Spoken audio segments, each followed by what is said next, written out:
All right, everyone, welcome. This is our first virtual WACAC meeting, and while I know we love to gather in person, this is a little weird. This is one of the many ways that coronavirus is pushing WACAC towards innovation and evolution, which are never bad things. I want to remind everyone that this is not a formal membership meeting. Our bylaws stipulate that we need at least one of those a year, and we're still holding out hope that that will be in Minneapolis. Also note that the chat box is not going to be monitored for questions, but should absolutely be used for shout outs and connection. And so on that note, today's gathering is an opportunity to come together for community, knowledge, and to mark the moment that would have been our conference in Long Beach, as well as to bring some closure and uplift at the end of the year. We have a great agenda for the next hour or so, and I hope you'll stay with us the entire time. You'll hear from leaders in education, you'll get updates on the work of NACAC and WACAC. We will recognize a number of outstanding members, reveal results from the spring election, and then we'll swear in a new president. This is riveting stuff that you don't want to miss. I also want to note that we have viewers tuning in from around the world. Note this map, if you want to put the slide up there. Geographically, we've received registrations from all over the world. It's delightful to see that really the world is WACAC. And closer to home, on the next slide, you can see where folks are in California and Nevada specifically. Welcome to everyone. We hope that this is a really great hour for you. To kick us off, we're going to start with a short address from Dr. Angel Perez, current Vice President for Enrollment and Student Success at Trinity College in Hartford, Connecticut, and former Vice President and Dean of Admission and Financial Aid at Pitzer College. And fun fact, this is also Angel's second address to Western in the last decade. So yes, he too is WACAC. With more than 2 decades of experience in secondary and higher education leadership positions, Dr. Perez has been recognized as a national thought leader on issues of educational equity and access in American higher education. He's an award-winning author, a sought-after speaker both nationally and internationally, and the future CEO of the National Association for College Admission Counseling. We are so incredibly lucky to have with us today my colleague and my friend, Dr. Angel Perez. So I will toss it to Angel in Connecticut. Thanks, Lauren, and thanks for that beautiful introduction.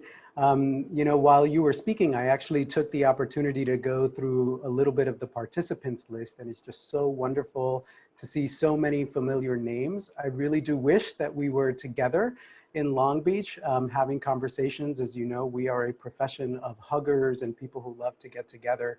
And so, you know, while I'm sad that we can't be together, I just wanted to say thank you to Lauren and to the entire leadership team at WACAC for pivoting so quickly and really getting us online. I have been hearing a lot about some of the exciting new ventures that WACAC has gained. And so I don't want to steal Lauren's thunder. She's going to tell you a little bit about it later today. But I will say that after hearing it, I'm just so excited and so proud. I was a member of WACAC for 10 years before I moved back to the East Coast. So you have a very, very special place in my heart. So one of the messages, and Lauren mentioned that this is not a typical meeting and this isn't a typical keynote either. I just wanted to mention a few things and send my greetings. And I also wanted to sort of make a few pleas of all of you in the membership. You know, we are obviously living through some really unprecedented times. And one of the reasons why I chose to stay in this profession is because of our community. The fact that we gather, we help each other problem solve. And I do think this is one of the most important times for us to continue gathering. So again, thank you WACAC for continuing to host this and to make it accessible on YouTube and Facebook Live and all the different platforms. But I really think it's important for us to continue to do this throughout the summer and fall, despite whether we might be able to meet in person or not. And the reason for that is because our profession is really truly at a crossroads. If you think about it, we were already dealing with an extraordinary amount of issues before COVID-19. Think back to just a few months ago, maybe 3 or 4 months ago. We were talking still about varsity blues, about Department of Justice investigation, about how that impacted the National Association for College Admissions Counseling Code of Ethics. We always talk about the increasing costs of higher education, We are deeply divided as a community about testing and its role to access in higher education. Obviously, diversity, equity, and inclusion was always top of mind. And just like our national politics, I would say that our profession is also a little bit divided in terms of how we communicate and how we think about solving these deep, deep problems. And then came COVID-19, and that's obviously added an extraordinary amount of complexity to all of the work that each of you are doing every single day. So the simple matter is that our jobs are changing rapidly, which means our profession is changing rapidly as well. So whether you're a high school counselor or a CBO, an independent consultant, or a higher education professional, we're all facing massive disruption. And I do believe we're at a pivotal moment in our society, but also our profession.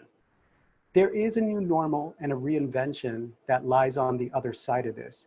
But I do hope that you're actually as excited as I am about what the reinvention is going to look like on the other side. I really am an optimist, and I always think about not letting a crisis go to waste. And I do think that we are at a moment where we could take this opportunity to really change our college access systems in this country and abroad to help get more students into the pipeline to college. Lauren mentioned that I am going to be taking on the CEO role at NACAC, and I actually think it's the perfect organization to help lead this conversation in this particular moment. NACAC, just like WACAC, is an extremely diverse membership.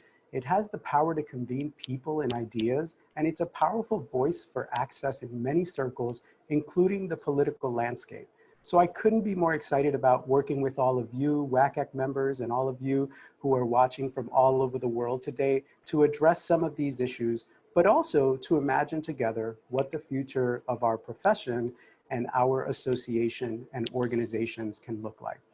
And some of you might know that this has been on my mind for a really long time. After the NACAC conference last year, President Jane Fonash, the current president of NACAC, actually asked me if I would chair an ad hoc committee that was going to take a look at the future of leadership in college admission. She wanted this committee to think about post-Department of Justice, post-Code of Ethics, what does an equitable college admissions process look like?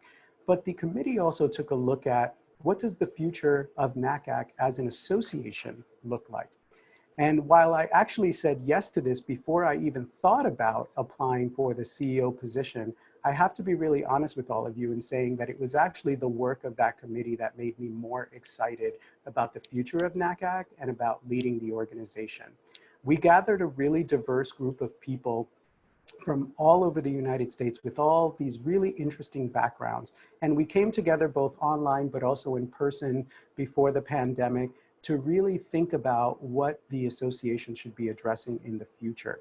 And so we surveyed members, we had a lot of discussions, they were heated, contentious debates, which is something that I really enjoyed. But one of the things I'm really proud to say is that the deliberations of that committee, we all were able to come to consensus. And we just actually put the finishing touches on the white paper that we are going to be presenting to the NACAC board later this, I think next week. And so later this summer, hopefully that will be released to the membership, and hopefully you will be excited about a future vision as well.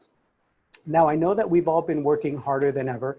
So at the risk of adding one more thing to your plate, I did want to mention two final things before I turn it back to Lauren.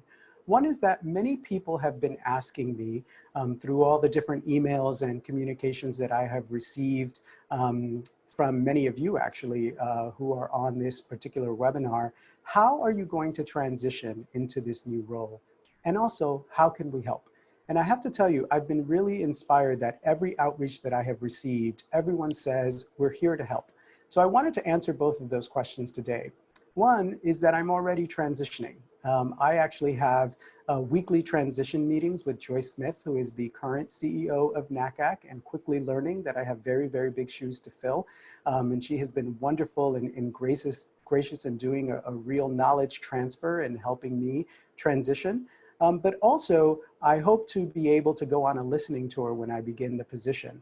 Now, it may not be a physical listening tour, we'll see about that, but definitely we'll be meeting with many, many groups across the United States and abroad to really listen about what your challenges might be and how NACAC as an association can help you. I really want to bring people together because I think listening and responding is one of the best ways to begin a new position like this. And then the other thing I wanted to address was, how can you help? I know that a lot of you have a lot going on and you're probably working harder than ever, but I really would like to invite you to stay in touch with me. Stay in touch with me once I arrive at NACAC. Also, many of you know that I am active on social media, whether it be Twitter or Facebook groups, and I am watching and I am listening, and would love to hear about what you're thinking and how you think the organization should move. But also, I would really like to implore you to get involved. This is really a critical moment in our history. So whether it's volunteering for organizations like WACAC or International ACAC or NACAC, or just getting involved in educational policy making in your own areas, this is really an important moment in our history to do that. I like to say to my students here at Trinity College that shouting into Facebook is not the only way you're going to make a difference. Really try to get a seat at the table where the decisions are made. That is a great way to make a difference. So I really would like to implore you to stay involved. And my last request is, this is really probably the most important year for you to stay connected to organizations like WACAC and NACAC. The profession is going to be changing, sometimes by the week, sometimes by the day. And so being able to be connected to the professional development that is going to be offered throughout the entire year is going to be really important. So I do hope to see you at some point in person. Again, please stay in touch with me because I really look forward to creating our future together. But again, congratulations to WACAC. I miss being with all of you, and please enjoy the rest of your conference. Back to you, Lauren. Right. Thank you so much, Angel. NACAC and we are in really good hands with your leadership. So now we're going to transition to a message from me, your president, about a truly banner year for WACAC that is ending on kind of a strange note given COVID-19. But before we get to coronavirus, and instead of each committee chair kind of giving a report, I'm going to summarize what was a really great year with the year in review. So let's travel back to the summer of 2019, which was very productive, and that it's typically a time of year where the organization is somewhat dormant. We launched, first of all, our free membership experiment for public school counselors. And this seemingly small policy change led to a 50% increase in overall WACAC membership and, wait for it here, a 562% increase in public school counselor members specifically. Wow. And we're already seeing some results of this big tent and the fact that counselors have access to both us and CASC equally. We've recently learned that California was the only state in the country to have increased first-time FAFSA completions this year. I can't wait to see what the future will hold with this collaboration.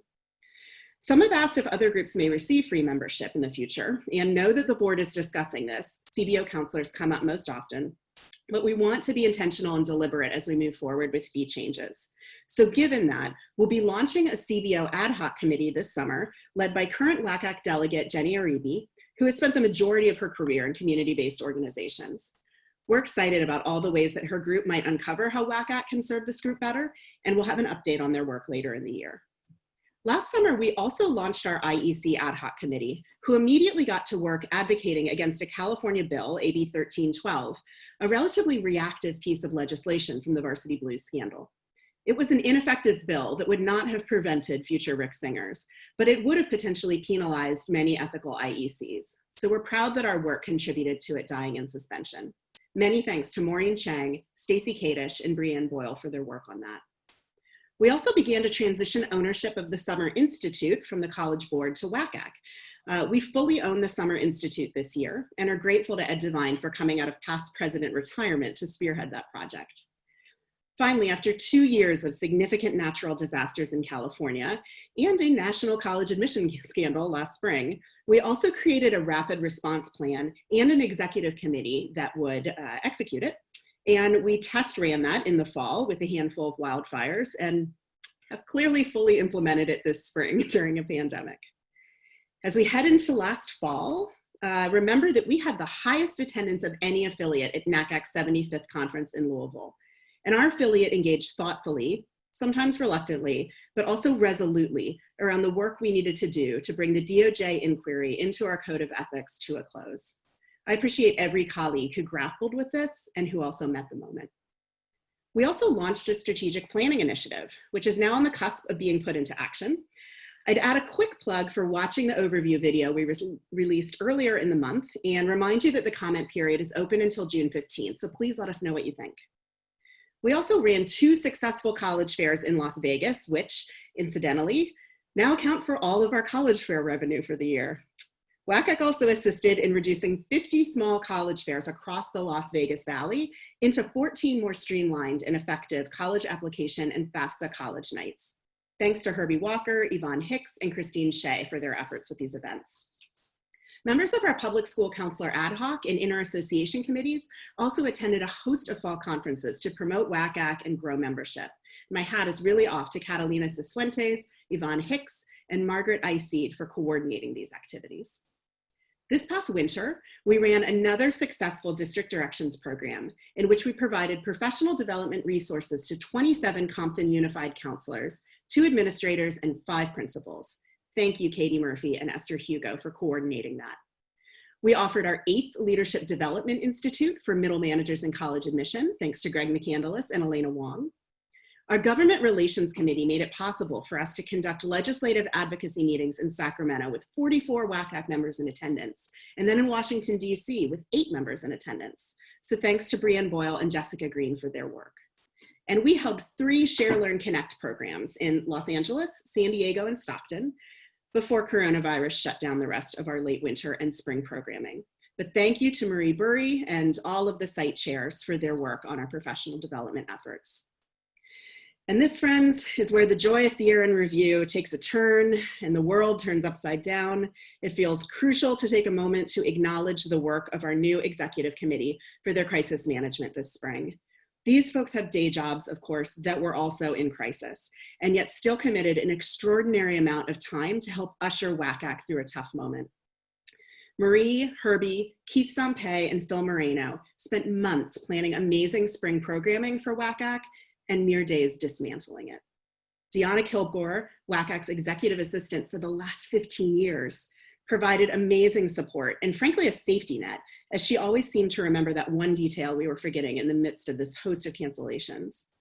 Dewey Wilmon, our treasurer, made sure we didn't go bankrupt or bounce any checks in the process. And David Mills was available around the clock as our communications chair to push out crisis messaging.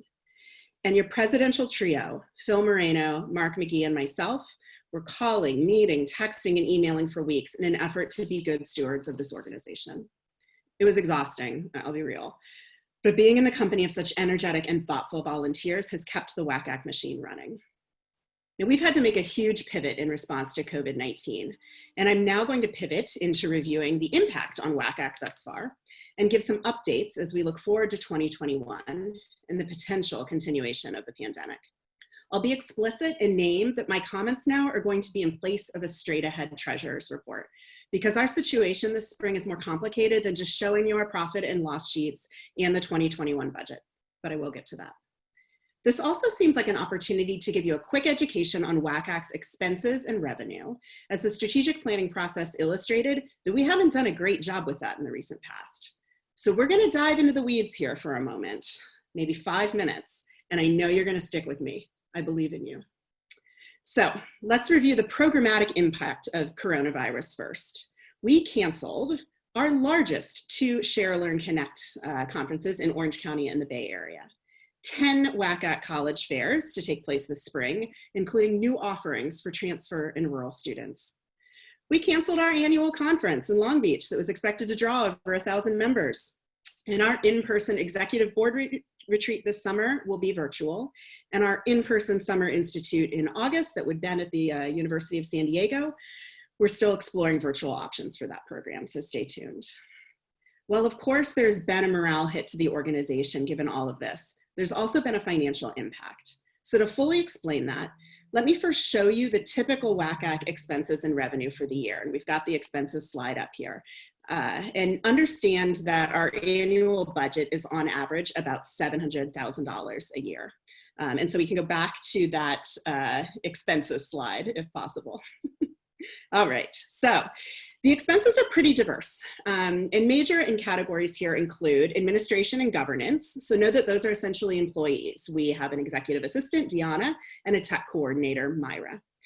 We also have expenses for college fairs, conference, and general professional development, but they also make a lot of their money back or pay for each other. So district directions is an example of professional development that's a total expense, but it's obviously worth it. Government relations is also a total expense, but certainly a priority for the organization. Now we can go to the revenue, which is basically four main categories. You'll note, college fairs and conference are the largest, 80% of our budget. And membership and PD are contributing about 20% of that revenue. Now, WACAC boards have worked hard over the past decade to build up our reserves, as best practices dictate that nonprofits should have on hand in reserves anywhere between 50 to 100% of our budget. Going into COVID-19, we had 75% of our budget in reserves. So remember back in Louisville, when we reported having almost $1 million and some eyebrows were raised, understand that we're following a best practice and get that that's for emergencies. So we had an actual emergency this spring and we were prepared for it. So let's go to the actual for this year. We want to move the slides. Yep, there we have all the reserve ratio. So the actual for this year, you're going to see that our revenue and our expenses don't come anywhere close to $700,000. When you don't run events, they don't cost you money, but they also don't make money either. And the way that the year works for WACAC, we front load expenses, which is why that column is higher. In the first 8 months of the fiscal year, bringing the board together several times to plan costs money. So does giving you catering at NACAC, putting down deposits on events, and running programs that don't generate revenue, like district directions, LDI, and our legislative conferences. Then around February and March, typically revenue kicks in. Folks register for SLCs, they register for the conference, and colleges pay to exhibit at college fairs. But of course, not this year. So let's get to the nitty gritty. We have had to make, and you'll see here under the revenue column in the minus, $400,000 worth of refunds. And I want to note that for some of these events, we actually had policies that said, no refunds, but we felt like it was the honorable thing to do, especially for members and institutions that are now financially hurting as well. Of course, our investments have taken a hit, and the kicker is we don't know if 2021 will also be a year where we can't hold these in-person revenue generating events. But the good news is, we can flip to the good news slide, we didn't lose as much as we might have. Because of working with our meeting procurement firm, Helms Briscoe, over the last few years. We've got two great representatives, Olivia is our main one, as well as Christine, and they went to the mat for us in Long Beach. And I'll remind you that our contracts weren't just with the convention center, they were also with the two associated hotels. After weeks of negotiations, we eventually got them to roll the payments we already made into deposits for a new conference in 2021 in Long Beach. So that's allowed us to also categorize that money, which was almost $100,000, as an asset. And when all the dust is settled, we've lost only $227,000. And that's between the loss of revenue and investment loss. And I don't want to minimize this number. It's more than the total budget or the holdings of some other affiliates. But because we entered the situation here in a healthy place, we're weathering the loss. And while in March, as I said, 75% of our budget was in reserves, now 63% is. And that is for the 2021 budget. This is still a respectable and stable number, and we can continue to operate responsibly. But as we look forward to 2021, it's clear that we must sort of stay flexible and pivot between in-person and virtual events as public health guidance directs us. We need to boost our virtual offerings. Welcome to the WACAC Zoom account. We need to diversify revenue streams and make us less dependent on these in-person offerings. And we're going to have to go into this year prudent and fiscally conservative. You're not going to see a lot of new initiatives. But I'm confident we can do all these things. And we've created a budget, which we can go to now for 2021, that was approved by the executive board on Tuesday. And we've discussed every category and event thoroughly, what pivots, and I know that's such an overused word at this point, but what pivots would look like from in-person to virtual things. And this represents a best case scenario. We wanted to plan for if we can run in-person events, but we will have in some places reduced revenue in particular, noting that some people may be reluctant to attend. That said, it's very likely we'll need to shift on many events, and that will reduce our holdings further. So I would like to ask, as we would normally at a conference meeting, but now more than ever, that you consider making a donation to WACAC, like right now. Your money goes directly towards funding the professional development, legislative advocacy, and access events that are crucial to our profession in this uncertain time. To do so, you can go to our website, wacac.org, and click support. Any amount helps, but sustaining donors of $250 or more earn a special place in WACAC heaven. Thank you for staying with me during this review. It was a wonderful and complicated year. We made it. If you have questions, you should definitely direct them to Phil Moreno. I'm just kidding. You can give them to any of the presidents. But now we're going to leave the financial weeds. We're going to rise up to the national level and go to a message from the NACAC board. So I would now like to introduce WACAC member and NACAC board director Fiona Reeves, who also serves as Senior Associate Director at UCLA. Fiona brings us some important messages on behalf of NACAC. And so now I will toss it to Fiona in Los Angeles. Great. Well, thank you so much for having me. It is lovely to be with you, even if it's virtually. This is my third year on the NACAC board, and this is the first time I actually get to be the official designee from the board. Last year, my colleague Derek from USC beat me in the rock, paper, scissors battle, so he got to be there, but it's nice to be with you today. And I would really like to start by commending the entire WACAC Executive Board for your tremendous leadership during this really, really difficult time. I'm going to try and keep this brief because I know there's a lot to cover in this hour, but I wanted to share with you that we're in this together. And NACAC has really tried to be pretty nimble and create some resources that are available, and we're continuing to roll those out. So if you haven't seen them already, I would encourage you to look at and fill out the college admission status update, where you can talk about whether you're accepting AP credit, IB credit, pass, no pass. And then similarly on the high school level, you can also fill that out to let universities be able to go and know what your particular school is doing and what your policies are. There are links to the college admission site as far as what we are doing individually for coronavirus. And there will be more to come. We're looking to create NACAC insights and online chats that are sort of snippets and key takeaways, some sharing models, as well as, and it was just announced yesterday, that NACAC is moving their fairs virtually, at least for the ones that we had to cancel for the spring. We're doing a series starting in August and then into the fall as well. So look for more information about those. I also want to just briefly, I feel like we've talked this to death, and Angel made reference to it, as did Lauren, about the Department of Justice investigation. I am pleased to say that that is finally concluded. The sort of remaining steps that go from there is that the board has approved a motion that needs to be approved by the membership or by the assembly to go ahead and move this officially, all of our code of ethics, to best practices as opposed to being mandatory. We have done an awful lot of exploring, but we think that that really is the best way to preserve our values while still supporting what is in the best interest of students. It was a really difficult decision for us. We know that this is the way, though, to reduce our legal risk. We've looked at other organizations, and pretty much all of them have best practices as well. We've spoken to the affiliate presidents, we've spoken to the admission practice committee, and they actually endorsed this movement and this suggestion. So that is what we are putting forward. As far as looking forward, key things, budget, if you listen to what Lauren had to say, imagine that on the national scale, and that's somewhat similar for NACAC. But we're still really excited about some of the things that we've got moving forward.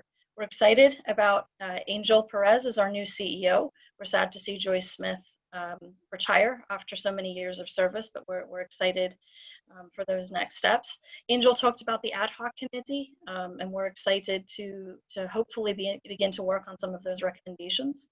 You may have also seen an announcement earlier this week that Guiding the Way to Inclusion, GWI, has also moved online. That will be taking place in July. Because we know that professional development is even more important as we move through the current year. As I mentioned, we've got the online fairs, so look for more there.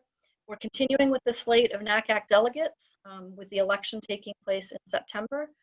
The annual conference is still planned to take place in Minneapolis in September, but we obviously are keeping an eye on how things are looking, both on the state as well as the national level there.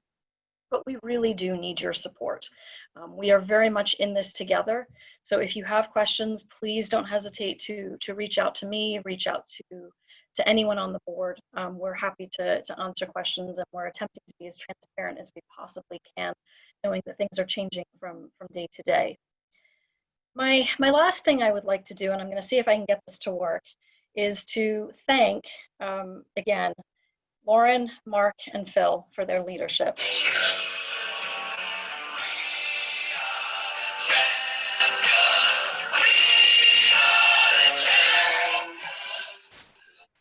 You guys have done amazing work. It is, having been an affiliate president, it is a full-time job on top of your existing full-time jobs.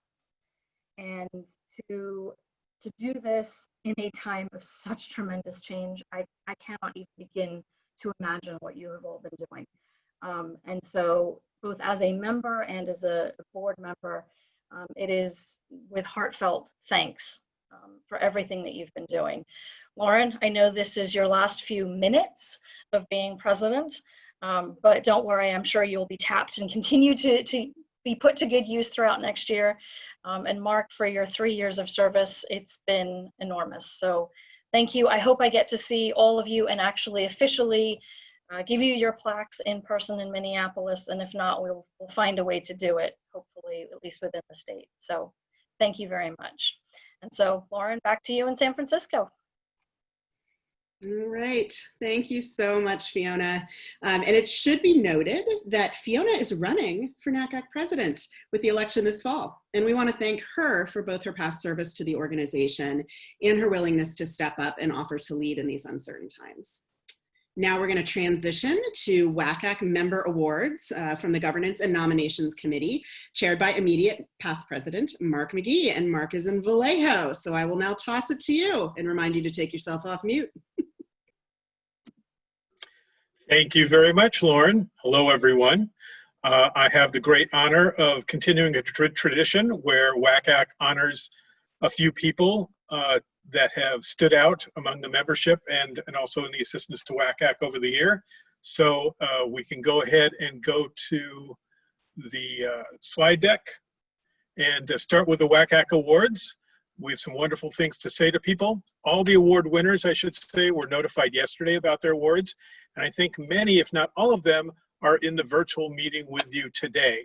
So go ahead and get started with our first of the 6 WACAC Awards. We first have the Murdoch Finks New Admission Counselor Award. And this person's recommender told us, from the moment he started in undergraduate admission, he's been an advocate for diversity, equity, and access throughout higher education. At USC, he played a crucial role on the Multicultural Committee and made sure that the work didn't fall solely on the committee, but was a priority for all members of the staff. Specific resume items aside, he's a superstar who will continue to make an impact in the world of undergraduate admission. He is focused on contributing to the profession and supporting his students. He constantly reassesses the work we do with a critical lens while making sure we hold each other accountable to be the best we can be. WACAC would like to honor the winner of the Murdoch Finks New Admission Counselor Award this year, and that is, next slide please, Marcel Height, now of Stanford University.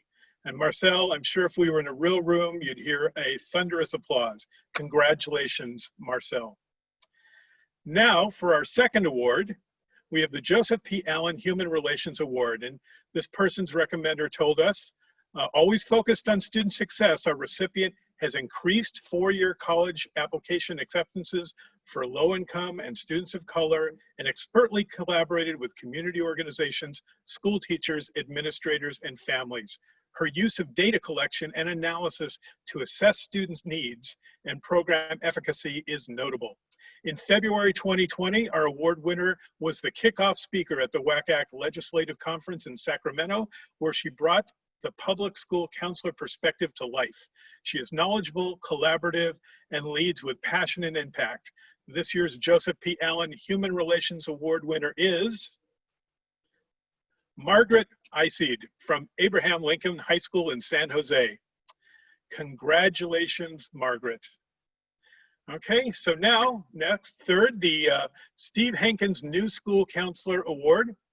This person's recommender told us, in only her third year as a college counselor, she has fully embraced her new role by actively engaging with our school community and the college admissions profession.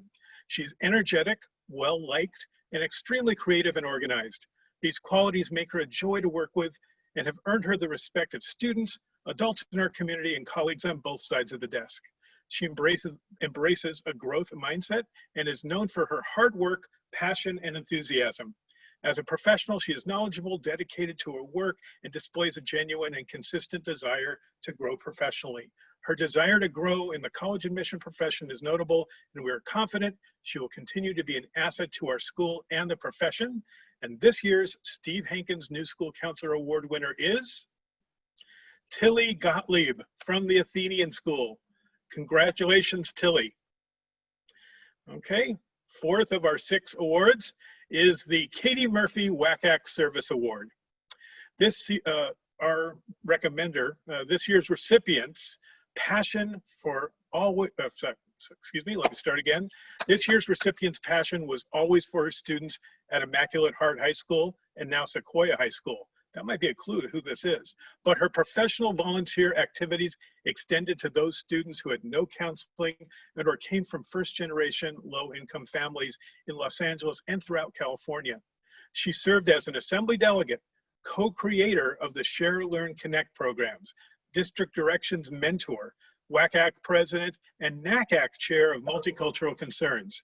As she retires from college counseling for over 30 years, I can think of no one who better deserves this award. So this year's winner of the Katie Murphy WACAC Service Award is Elsa von Heidenreich from Sequoia High School. Everyone loves Elsa. Thank you, congratulations, and go well into your retirement. Next, we have the Jewel Lee Mentorship Award. While this year's recipient was WACAC president and advocated for all we serve, he's being honored today for his advocacy for a specific and often overlooked group. His initial affiliation with WACAC was as a transfer advocate, solely responsible for bringing the California Transfer Association under the umbrella of WACAC. His input was integral to the Common App's evolution to an application now easier for transfer students to use. While NACAC Assembly Delegate and Transfer Advocacy Chair on the Executive Board, he consistently proposed and promoted changes to the SPGP, now the CEPP, to include specific language addressing transfer applicant deadlines and course articulations. Always a true champion for transfers, our recipient was prophetic as to community colleges' essential role in providing student equity and access. He brought levity, clarity, and logic throughout his time with WACAC. In June, he retires after many years from the same institution with which he has become synonymous. And you probably can guess, this year's Jewel Lee Mentorship Award winner is Dan Nannini from Santa Monica College. Congratulations, Dan. Grow that beard big and have a wonderful retirement. And our final award today is the WACAC Special Recognition Award. Our final recipient, a professional meeting planner, is unpaid by WACAC, but has contributed a huge amount of work to our organization. We began using her services to negotiate the complex world of convention centers and hotels after we determined using our member campuses for spring conferences was no longer feasible. Her work with WACAC includes requesting and comparing multiple city bids for each event and securing the sites and contracts for Monterey in 2018, Long Beach in 2020, Sacramento in 2021, and Long Beach again in 2022. Though not a member of WACAC, this person's work behind the scenes securing savings and preferential extras has allowed the executive board to concentrate on providing better event content and a better conference experience for your registration dollars. Finally, her expertise and tireless efforts in guiding us out of this year's Long Beach contracts during March's COVID-19 event cancellation season were invaluable to our organization. So WACAC would really like to thank and recognize and award the Olivia, Svitanik of Helms Briscoe Meeting Planning Services, the nicest person you'll ever meet, and I hope you do get to meet her as we work with her in the future for future events. And that is the end of this section, so I'll toss it back to Lauren across the bay in San Francisco. All right, it's really starting to feel like a news program. I'm getting into my paperwork here. And thank you to Mark for your work on that. Congratulations to all the winners. You strengthen our organization, you make us better. We value your work, and know that those fancy plaques are going to be coming. You will get yours. So. All right, so now we want to recognize some outgoing executive board members, if we can get that slide up, who are finishing their terms this spring, leaving the board. Each of these volunteers has made valuable and lasting contributions to the work of WACAC. We are so grateful for their service and the various ways they've contributed. You can see their names, their positions here, some of the greats in college admission counseling. And I also want to acknowledge this volunteer, if we can go to the next slide, who has been particularly important in this organization, completing 3 years of the presidential cycle with this meeting. A man for whom I had peripheral knowledge before the conference in Monterey has become a trusted colleague, confidant, and friend. He coordinated an extremely powerful and profitable conference for WACAC in Monterey, and I know we all had a good time at that beach party. He guided the organization through part of the DOJ inquiry, the Paradise wildfires, the Varsity Blues scandal. He launched the Free Public School Counselor Initiative at the end of his term. And with our elections this year, he's overseen an effort to bring in a historic number of public school counselors to the board. We'll see in a moment whether he succeeded. Through it all, he's been generous with his time. He has retained a sense of humor and was pretty unflappable, even as a wildfire last fall came to the edge of a parking lot on the Cal Maritime campus. And it all ended okay, but he was a role model for keeping it cool, even as it was happening. He leaves a strong legacy. He will be missed. I want to thank Mark for his work, and I look forward to joining you and other auspicious company in the Past Presidents Club a year from now. And with that, I'm going to turn it back over to Mark to share the results of the elections this spring. So, you can get that slide up.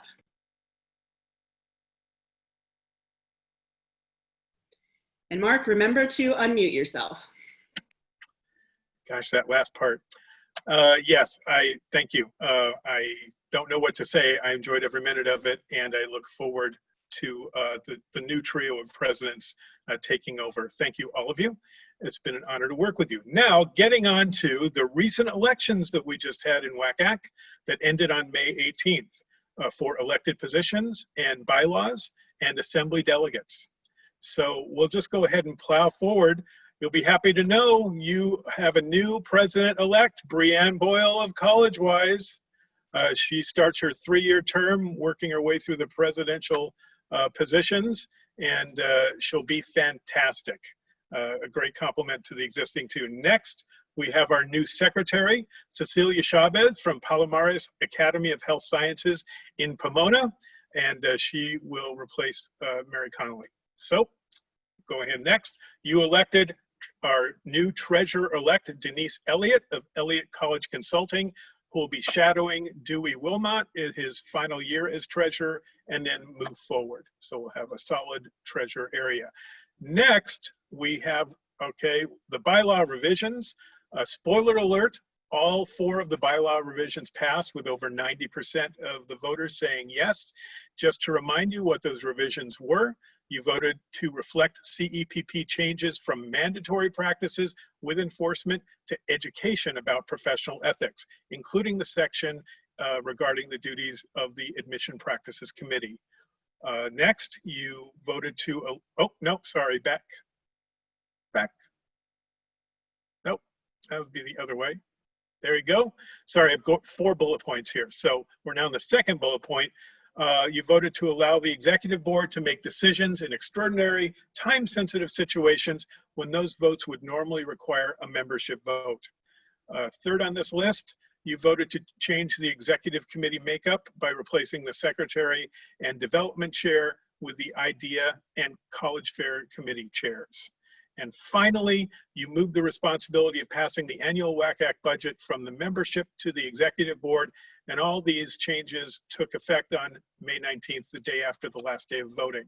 Now we have, don't work it yet, don't move it yet. Okay, go ahead. Oh, there's quick on the trigger. You had 15 people to vote from. It was a very close vote, but we needed 7 new delegates to join the existing 12 delegates. And here are the people you voted for in alphabetical order only. We have Dr. Jocelyn Chavez from Galt Joint Union High School District, Nitia Cuevas Macias from Peninsula Bridge, a CBO, Steve Hansen from San Mateo High School, Aaron Kim from Granada Hills Charter High School, Julio Mata from Francis Parker School, Dr. Tacey Rogers from Solano County Community College, and Lisa Rubio from Cal State San Bernardino. I believe that is all, and so back to you, Lauren, across the bay in San Francisco. All right. Thank you, Mark. Thanks to the membership for engaging in the democratic process this spring. And I do want to say how proud I am that over the last 2 years, the makeup of our executive board has shifted slowly but surely to better represent the professional categories, the states, shout out to Nevada, and social identities of the amazing Western membership. So now it is time for the last item on our agenda, which means these are my final few words for you as your WACAC president. This has been a challenging, invigorating, and occasionally daunting role to fill. I often joke that Jeff Morrow, the past president who encouraged me to run for this position, didn't fully inform me of the duties involved. But in all seriousness, I'm really honored to have been given this opportunity. I'm grateful for the challenges that it's presented, especially in the past year. And I am so appreciative of the support that I've gotten from all of you. So it is now my distinct honor to give the oath of office to Phil Moreno, our incoming WACAC president. And I want to thank him for his work first on this meeting. I think this has been fun. I think it has been well organized, and he has put in a lot of work on this over the past several weeks. So we'll get to oath time. Phil, Western Association for College Admission Counseling Leadership demands commitment and dedication to promoting the admission counseling profession and the mission of our organization. In word and action, you have demonstrated the willingness to carry out this charge, more than demonstrated it. So if you could now repeat after me. Okay. I, Phil Moreno, do affirm to serve the association. I, Phil Moreno, do affirm to serve the association. And to follow the bylaws set forth by the executive board to the best of my abilities. And to follow the bylaws set forth by the executive board to the best of my abilities. To uphold the mission, spirit, and ideals of WACAC. To uphold the mission, spirit, and ideals of WACAC. On its support of counseling and enrollment professionals. On its support of counseling and enrollment professionals. Phil, I know you have the gavel already. I am thrilled to pass the torch to you virtually as WACAC president. Applause! Whew, wow. Yes, even home alone, physically, this is overwhelming. I'm humbled. To the presidential huddle, Mark, it's been wonderful to get to know you. I've really appreciated, yes, you're flexing your expertise in many areas. It's been a pleasure to serve with you, and I hope after a well-deserved break, you'll come back and engage with WACAC and advocate for CSU. We need that voice. Lauren, wow. I know I mentioned some words at the final WACAC executive board meeting, and truly there's not enough time to shower praise on you the way I'd want to. As I mentioned in that meeting, I don't think I could have admired you more, but after this year, as you're fond to say, girl, you're a mentor, you're a teacher, but I'm most grateful that you've become such a close and dear friend, and I really look forward to continuing our partnership as we head into this next year. I love you. Big hugs up to you in San Francisco. Thank you. To my colleagues at Dickinson, the banner has been raised for WACAC, but I couldn't do this work without the tremendous support of Catherine Davenport, Greg Moyer, and my entire team. For those of you who served on boards, you realize that you're pulled away often, and many folks stepped up in Carlisle to cover me and help me as I navigated the interesting situation we were presented with this past year. To the outgoing board members, many of you, we started out 4 years ago as assembly delegates. So grateful for your partnership. Really looking forward to seeing your engagement in other areas as you go back out there and do the good work for our more than 3,000 members. And to the incoming board members, so incredibly proud of the diversity that will be in the room where it happens. It's going to be exciting, certainly take a break, but as you know, we have some work to do. So I'll be in touch by the end of June, and for the new members here shortly about coming on board. So expect to hear from me directly. I'm grateful also for my colleagues in RAC. I transitioned in 2015 and to a regional position here in Long Beach, California, less than a mile away from where we were supposed to be physically, and just so very grateful that they were there to also support me as I closed out my last treasurer duties yesterday. I can fully devote my time to the presidency of WACAC. And I think about Lauren a year ago in Phoenix, and when I was presented with the opportunity to do the WACAC conference, I was struck by her thoughtful and empathetic approach to sharing with us who she was as she approached the decision-making process. And that was the inspiration for I Am WACAC. I thought we do the work on all sides of the desk to be able to come together and be able to help students transition to post-secondary options, own their stories, but we don't do that for each other. We don't have the opportunity to talk about how our experience informs our work.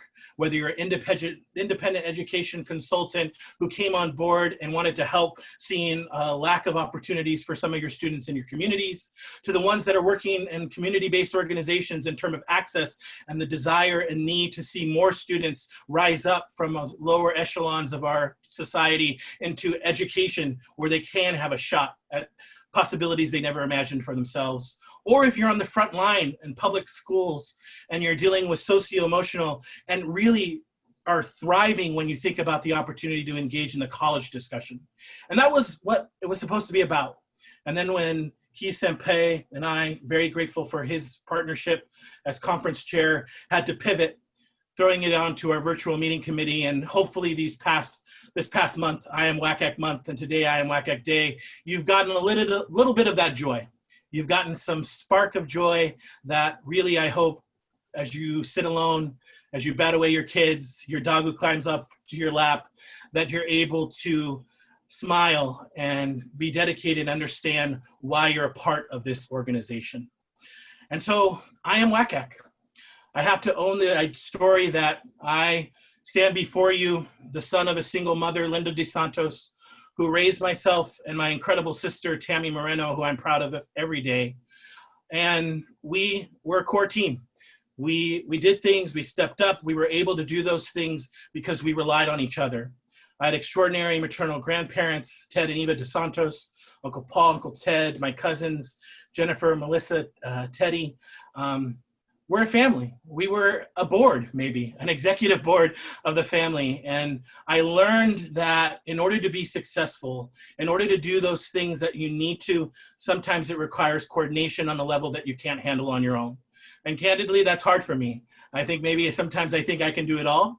But as you saw between maybe flipping of some of these slides, it's not always easy to do. But I am someone who went to a high school with 950 first-year students. And by the time I graduated, there were 360 of us, and only a handful of us had the opportunity to go to college.